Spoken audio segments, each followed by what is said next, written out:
Игүнэ оюун компанийн гүйцэтгэх захирал Бадрал CNBC телевизийн студид хүрэлцэн ирээд байна. Тэгэхээр хэдхэн хоногийн өмнө Игүнэ чат хиймэл оюун нээлттэй хийгээд байгаа. Тэгэхээр энэ болон ер нь салбарын талаар хиймэл оюун гэдэг хамгийн сүүлд модонд ороод байгаа энэ хүсэдүүдийн талаар ярилцгаа бид Бадрал захирлыг бас урьж ирсэн ба та CNBC тавтай мөрлөө. За баярлалаа. Яг одоо нэг талаас нь харахаар ер нь компаниуд ер нь олон нийт хараад үзэхлээр хиймэл оюун гэдэг нь модны үг болсон.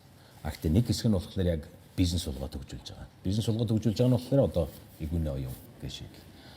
Хамгийн давуу талууд нь юу вэ? Ер нь хараад үзэхээр. За яг хиймэл оюун одоо ярихгүй салбар гэж ялах, хүнч гэж ялах тийм ээ. Сүүлийн 2023 оноос хойш бол дэлхийд даяараа хиймэл оюуны халуурал явагдаж байна. Одоо нөгөө нэг .com-ын бабл гэдэг шиг хиймэл оюуны бабл үүсчихсэн хөөсрлүүд нэлээ эрчтэй явагдаж байна. Гэхдээ энэ бол зөвхөн нэг зүгээр төр зургийн одоо coin энэ шиг тийм давлгаа биш. Энэ бол том трансформашн гэж яриад байгаа тийм ээ. Дижитал трансформашн гэж бол одоо AI трансформашн буюу бүх зүйл AI руу шилжих ийм одоо шилжилт явагдаж байгаа гэж хэлж болно. Тэгэхээр одоо суур манай дижитал технологи тийм мэдээллийн технологи энэ технологи чинь өөрөө цаашаа хиймэл оюун руу шилжиж байгаа гэсэн үг. Бүх одоо traditional software-ууд хиймэл оюунтай холбогдож байна. Хиймэл оюун ард нь одоо ийм цөм болж ажилладаг болж байна тийм ээ. За тэгээд саяхан одоо тэр хин Elon Musk гэсэн байгаа. Утас бол зүгээр л хиймэл оюуныг дамжуулагч хэрэгсэл болно тийм ээ. Тэрнээс тэн дээр одоо тийм олон төрлийн янз бүрийн хөгжүүлэлт хийгдэх бол хөгжүүд хэрэггүй бол тийм энэ бол ер нь багаснаа гэсэн. Иймэрхүү хүртэл яг өнөөдөрхөн одоо Twitter-ээр цацсан байгаа. Тэр бол бас үнний ортой. Яагаад гэвэл одоо энэ бидний хуучин traditional алгоритм бичээд байсан тийм. Одоо ямар нэгэн командын ийм дараалал гэсэн үг шүү дээ. Тэгэхээр энэ бол одоо нэлээд ийм дараагийн түвшиндээ шилжих уу? Илүү ухаалаг, илүү семантик, утга ойлгодог тийм. Тэрийг ойлголцож хүмүүстэй харилцдаг ийм харилцааг үүсгэж байгаа учраас ерөөсөө л одоо дараагийн ирүү юу ялч хүмүүн гэж хэлж болно. За энэ хөөсрөлийн дунд яг олон юм зүйлсүүд болж байна л да. За зарим нь бол суур технологиудыг хөгжүүлээ явж байгаа. Одоо жишээл Игүнэ бол нэг юм суур технологи хөгжүүлж байгаа газар өөрийн гэсэн моделийг гаргаад за тэгээд энэ модель бусад одоо софтвертай холбоход бэлэн юм те интерфейсүүдийг гаргаж суур моделүүдийг хөгжүүлж байгаа. Суур технологи гэдэг нь бусад газрууд ашиглаад өргөжүүлж болно гэсэн. Одоо эйжентс гэж яриад байгаа тийм янз бүрийн эйжентүүд гарч байна. Тэр нь бол одоо жишээл OpenAI-ийн ChatGPT-г ашиглаад, Anthropic-ийн Cloud-ыг ашиглаад хүмүүс бол дэлхийд даяараа маш олон эйжентүүд буюу одоо ийм хүн хиймэл оюунд хүн шиг ингэж харилцдаг ийм системүүдийг гаргаж байна шүү дээ. Одоо нэг ийм асуулт байдаг чинь жишээ нь ChatGPT, Anthropic ч юм уу, Claude ингээд дэлхийд дахин тэр рүү хөгжүүлээд байхад монголчууд яагаад хөгжүүлэх ёстой вэ? За ер нь бол бид нарт дэлхийд дахинд хөгжүүлээд байхад Игүнэ хөгжүүлээд байгаа юм ерөөс биш. Нисэргээр нь бараг асууж болно. Игүнэ хөгжүүлээд байхад бол дэлхий яагаад хөгжүүлээд байгаа юм бэ? Энд чинь бид нар анх 2002 онд одоо хүмүүс сумья газар ярьдаг тийм энэ OpenAI, ChatGPT гарахаас өмнө бид нар хэлний модель хөгжүүлэл явж байсан. Тийм учраас бид нар дэлхийд даяараа энийг хөгжүүлж гин гээд 10 жил, 20 жил хөгжүүлээд ирсэн одоо системээ зүгээр за дэлхий хөгжүүлээ гэж хайхгүй шүү дээ. Тийм учраас бидний хувьд бол хиймэл оюун гэж хайп болоод тийм ингээд давлгаа болоод гарч ирэхээс өмнө яг энэ суур технологиор болор софтыг байх үеэс бол 20 жил ажилласан өмнө ойлгогдсон байсан одоо тэрийн араас явж исэн учраас гэдэг үгдээс яг зүгээр асуулт нь яг ингэж явал зүгээр хахад гэвэл одоо хамгийн том хөрөнгө оруулалтыг технологийн салбарт дэлхийн нөгөө гигант компаниуд хийгээд гэж байна. Яг энтэй хараад үзэх юм бол Монголд бол бас өрсөлдөх чадвар бас жоохон сул гэж хэлээ л да тийм үү. А тэгэхээр тэр одоо gap-ыг ер нь та бүхэн яаж нөхөж явахыг бодож байгаа. За нэгдүгürt энэ бол за хөрөнгө оруулалтууд маш их хийж байна. За том модельүүд улам хүчтэй сайжирж байна, хурдтай сайжирж байна, том болж байна, улам том болж байна. За бидний хувьд тийм их ресурс байхгүй тийм ээ. Гэхдээ суураасаа бид нар олон жилийн өмнөөс хавуулаад хэлний модель хөгжүүлээд монгол хэлд илүү зориулаад явж исэн бол эсвэргээрээ одоо Игүнэ модель өөрөө бусад хэлийг чөлөөтэй ойлгодог болж байна тийм хэлний энэ барьер гэдэг юм чинь ерөнхийдөө арилж эхэлж байгаа байхгүй. Тэгэхээр бидний хувьд бол цааш нь нүунийг бага зардалтай тий бизнесийн хувьд efficient за ийм одоо үр дүн одоо үр ашиг сайтай ийм модель гэж үзээд цааш нь хөрөнгө оруулалт хийгээд олон улсад одоо өрсөлдөх хэмжээнд аваачих гээд тэгэхээр тавхны харж байгаа зах зээл бол зөвхөн Монголын зах зээлээс цаашаага Азийн болон бусад зах зээл гэж харж болох нь дээ. Тий. Ер нь дэлхийн глобал зах зээл рүү ер нь гарах зорилготой ажиллаж байгаа.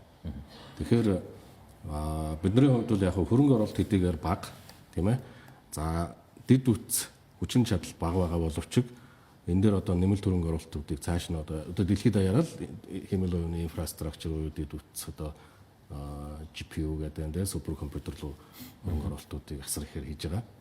Тэрнээс биш тэрнтэй харьцуулахад манай яг моделийн өөрийнх нь чанар тийм муу төвшөнд бол биш.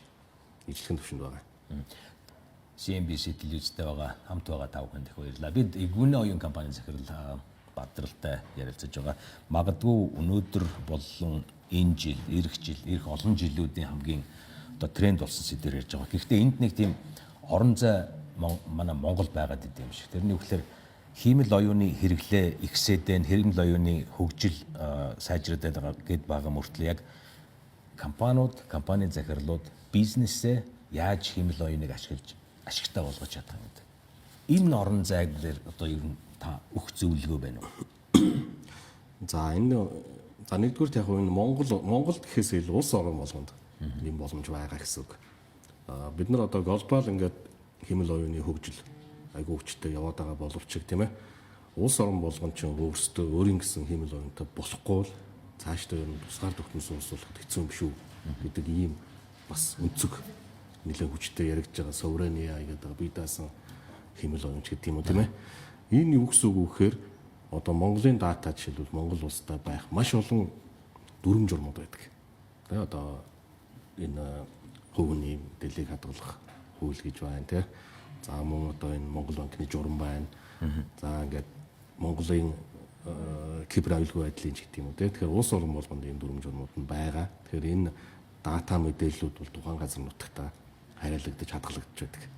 Тэгэхээр энэ яг улс орон болгон өөрийн гэсэн хиймэл оюунаа хөгжүүлэхгүй бол энэ чинь хөгжлөөс оцрох гээд байна. Бид нар нэг осны одоо хиймэл оюун чинь өөрөө энэ шинэ үеийн цахилгаан гэж нэрлэдэг байгаа шүү дээ. Энэ цаад учир нь юу гэхээр зэрэг хиймэл оюунгүй зүйл байхгүй болж байгаа учраас улс орон болгон глобал одоо үүдгийн Америкийн компаниудаас, Италийн компаниудаас цахилгаанаа импортлоод авах гэдэг нэг асуудал. Яг бол хоцрох гээд байна. Тэгэхээр өөрсдөө улс орон болгон л одоо энэ дээр боцоогоо тавьж ийшээ хөрөнгө оруулалтуудыг ихээр хийж өрсөлдөөн явагдаж байна. За манай Монгол улсын хувьд бол харин энэ өрсөлдөөнд бол нэлээ хойгоор ороод байгаа. Яагаад гэвэл энэ үнийг одоо манай хөрөнгө оруулалтын орчин бол тийм төдийлөн сайн ойлгож хүчтэй хөрөнгө оруулалтууд хийж чадахгүй байна. Хөрөнгө оруулалтын гэдэг нь төрийн хөрөнгө оруулалт эсвэл ер нь компаниудаас ер нь төр хувийн хвшлэн одоо ялгаа байхгүй тий. Аль нь л хөрөнгө оруулалтуудыг дэлхийн түвшинд бол илүүтэй одоо Америк улс тий өөрөө 500 миллион стар гэж төсөлж гэдэг юм. Ингээд улсын ч оруулж байна. Microsoft гэдэг юм уу тий том компаниуд оруулж байна. За хятад бол мэдээж төр нь илүү төлхөө оруулж байна тийм ээ. За Арабын Эмират байна. Европын холбоо байна. Энд дээр бол яг төрөөс юм бодлогоор бол оруулж байгаа хөрөнгө оруулалтууд бол их байна. Гэхдээ одоо илүү мэдээж хэрэгтэй одоо энэ зах зээлийнхаа чөлөө зах зээлийнхаа жамаарах юм бол хувийн хвшлүүд нь одоо ялангуяа энэ төвлөрсөн томоохон барууны улсуудын хөрөнгөний зах зээл нь сайн өгчсөн учраас ийшээгээ бол ер нь хөрөнгө оруулалтууд тасар ихээр чиглэлцэн оруулаад байгаа.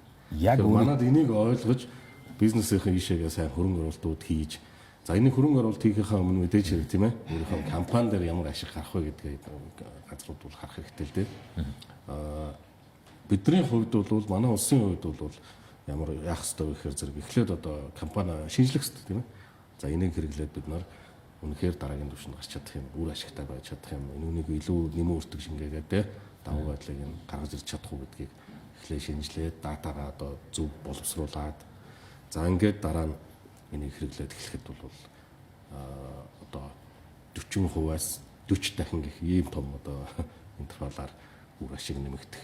40%-аас 40 дахин илүү үр ашигтай ажиллаж болох. Өөрөөр хэлбэл бол Монголын зах зээлийг илүү сайн мэддэг гэхэд ер нь яг нийт Монголын зах зээлийг хараад үзэх юм бол аль салбаруудад хиймэл оюун ухааны нэвтрэлт илүү одоо шаардлагатай бөгөөд илүү хурдан хугацаанд орох юм бол илүү ашигтай байж байгаа юм харагдав.